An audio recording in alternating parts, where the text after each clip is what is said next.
James Robert Tighe, known to his family as Robert, was born in 1886 at the Lawrence Chinese camp in South Otago, the eldest son of Grace and Chow Tighe.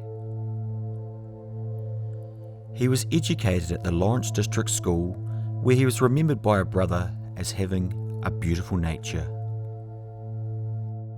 Following his schooling, he worked as a labourer at the state nursery at Uburn, now known as Ranfurly, until enlisting in the New Zealand Expeditionary Force with the 6th Reinforcements in April 1915.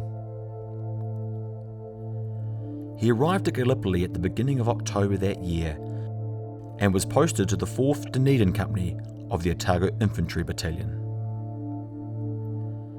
He had missed all the major battles of the Dardanelles campaign, but was still at risk in the terrible sanitary conditions that prevailed at Anzac. He came down with dysentery within days of his arrival, necessitating his evacuation. He had a second bout later that month. Ill health would be a reoccurring theme of Robert's military career.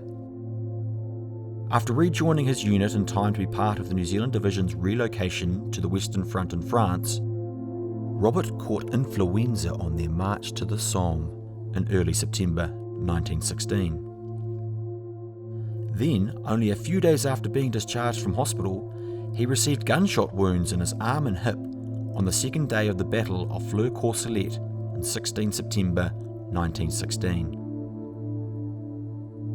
He was admitted to hospital in France for several months before rejoining the 4th Company of the 1st Otago Battalion in Flanders, Belgium. There were further bouts of illness there, and Robert also sustained another wound in action on 1 June 1917. It was not considered serious, however, and he remained on active duty. Less than a week later, the Great Allied attack on Messines began, with the New Zealanders to the fore. During the attack, Robert was buried under rubble when a German shell landed near his position. His comrades quickly dug him out alive, and he was sent back to an aid station for medical treatment. He never made it, however. He was simply never seen again. Like many soldiers who died on the Western Front, his body was not recovered, and he has no known grave.